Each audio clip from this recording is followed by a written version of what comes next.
Imagine waking up to the scratch of a key in your lock at 2 a.m. only to realize it's your HOA president trying to sneak in like a bad spy thriller villain.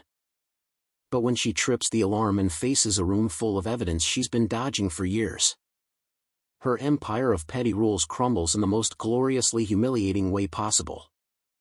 In the sleepy suburb of Willow Creek, Oregon, where manicured lawns hid a web of ridiculous regulations, Alex Thompson had carved out his quiet corner. A 38-year-old software engineer who'd taken early retirement after a car accident left him with chronic migraines and a limp. Alex moved into his late aunt's modest ranch-style home 3 years ago. It was off the main drag, backed by a patch of woods that buffered the neighborhood's prying eyes. His wife, Mia, a sharp-witted paralegal at a civil rights firm, loved the place for its solar setup and rainwater barrels, eco-friendly tweaks his aunt had installed back in the 90s. But peace? That was an illusion shattered by Evelyn Grant, the HOA queen bee who'd turned community guidelines into her personal scepter. Evelyn, 55. A former HR manager who'd clawed her way to HOA president, ruled with a velvet-gloved fist. She drove her pristine SUV through the streets like a patrol car, clipboard in hand, enforcing rules that read like satire: no visible trash bins after 8 p.m. Approved paint shades only. And heaven forbid your mailbox leaned a degree off plumb. It's about maintaining our standards, dear, she'd coo at meetings. Her smile as fake as her highlights. But behind it, she manipulated whispers and votes to keep her position. Terrified of losing control in a neighborhood where her real estate side gig profited from flipping non-compliant homes. Alex first crossed her radar when a neighbor's anonymous tip, Evelyn's favorite weapon, claimed his solar panels were an eyesore ruining curb appeal. Never mind they'd been there longer than half the houses. The violation notice arrived via certified mail, the envelope thick with self-importance. Immediate removal required or face $150 daily fines, it barked. Alex stared at it over breakfast, his coffee growing cold. Mia snorted. Unsightly? They're saving us a fortune on bills. This woman's got more issues than a therapy waiting room. He decided to play it cool, digging up his aunt's old permits and marching to Evelyn's office, really her sunroom crammed with HOA files. These panels predate the HOA by decades, he said calmly, sliding the papers across her desk.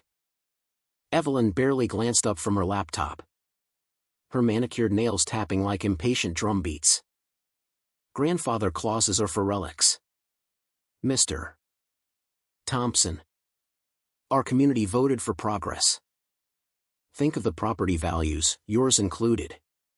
Her tone dripped with faux concern, but her eyes gleamed with that predatory spark, like she'd spotted a weakness.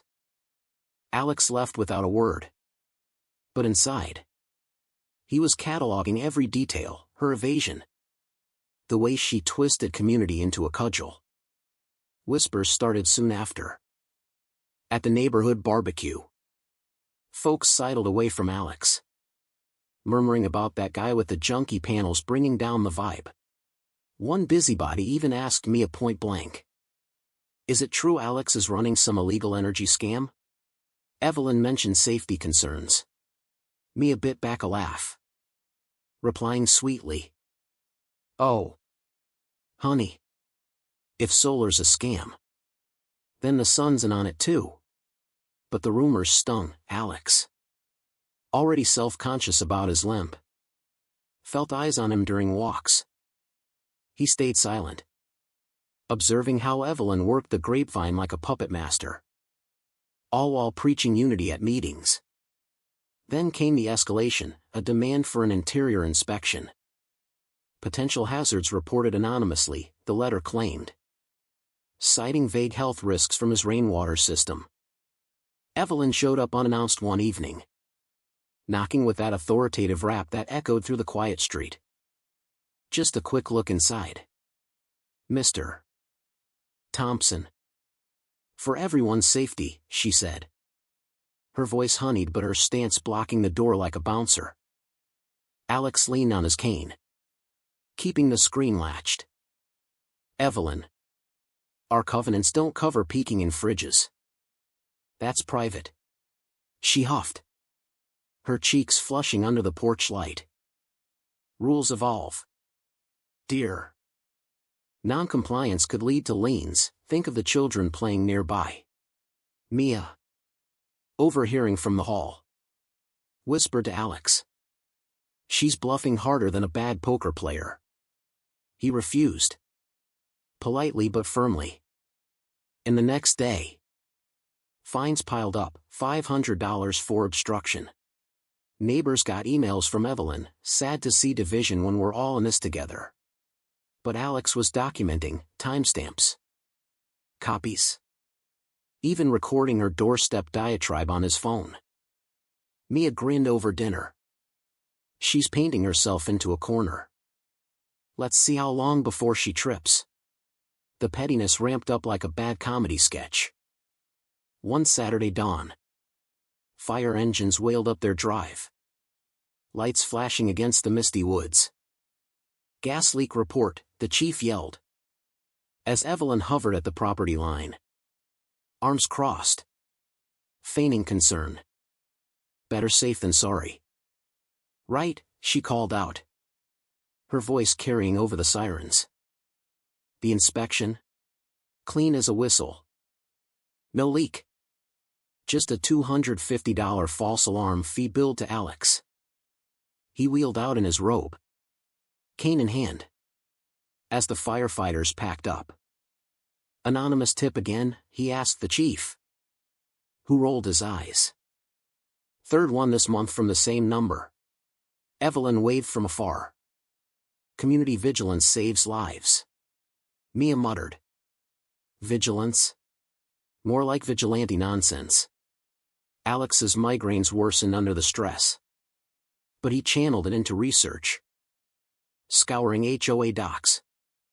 He found no basis for interior snoops or these hazards.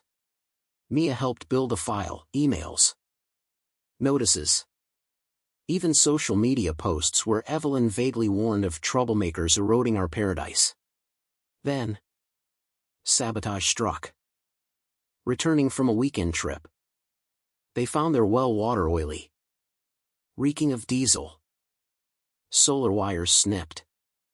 Rainwater barrels slashed. Who does this? Alex fumed, tasting the foul tap water. Mia's eyes narrowed. Someone who thinks rules don't apply to them. Security cams, installed weeks prior, captured it, a truck from Evelyn's recommended maintenance firm creeping in at night. Figures dumping fuel under moonlight.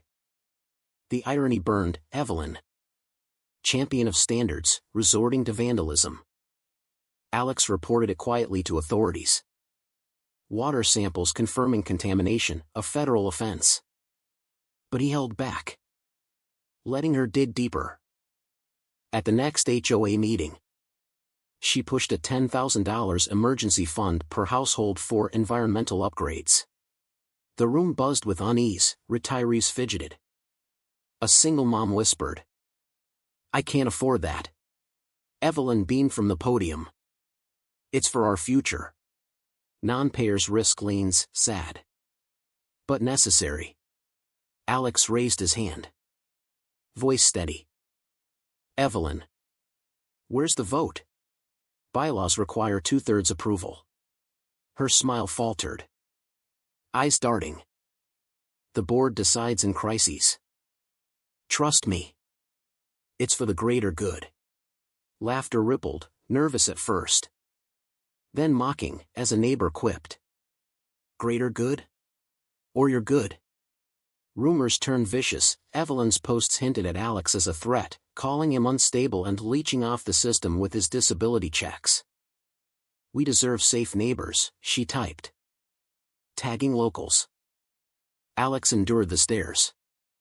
But inside, he seethed with calculated calm. Mia compiled screenshots, noting, she's handing us a discrimination case on a platter.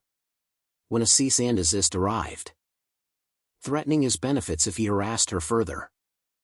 Mia laughed outright. Extortion? That's ADA violation gold. Evelyn's desperation peaked with bribes and lies. She tried slipping cash to a deputy for overlooking Alex's issues, but he reported it. Social media rants followed, freeloaders ruining our values. Tags flew to vets groups. Backfiring as outrage mounted. Neighbors rallied, Old Tom, a retired lawyer, organized whispers of dissent. She's not protecting us, she's preying, he grumbled over coffee. The climax hit like a storm.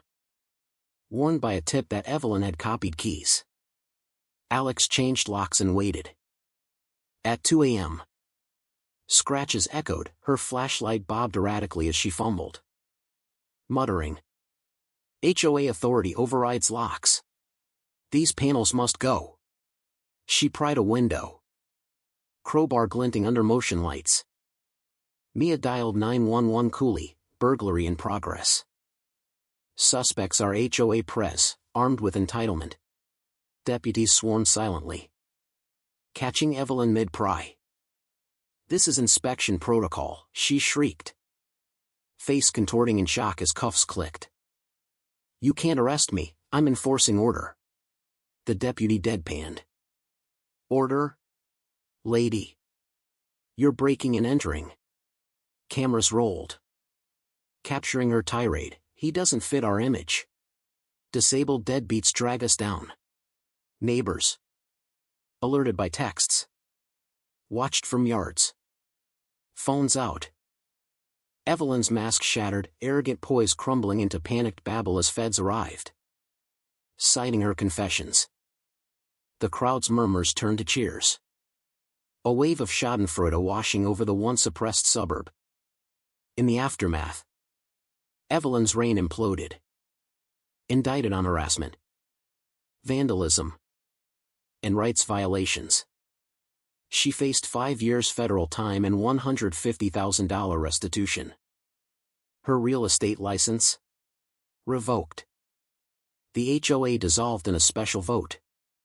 Replaced by a loose co-op for actual help. Not hindrance. Alex's workshop became a community hub for vets. Turning pain into purpose. Property values? Skyrocketed. Thanks to the hero neighborhood buzz. Mia got promoted. Spearheading anti-harassment cases. Neighbors bonded over barbecues. Toasting to exposed tyrants. But here's the twist that lingers, was Evelyn the real villain? Or just a product of a system that lets petty power corrupt absolutely? Drop your thoughts, right or wrong. Who truly broke the rules here?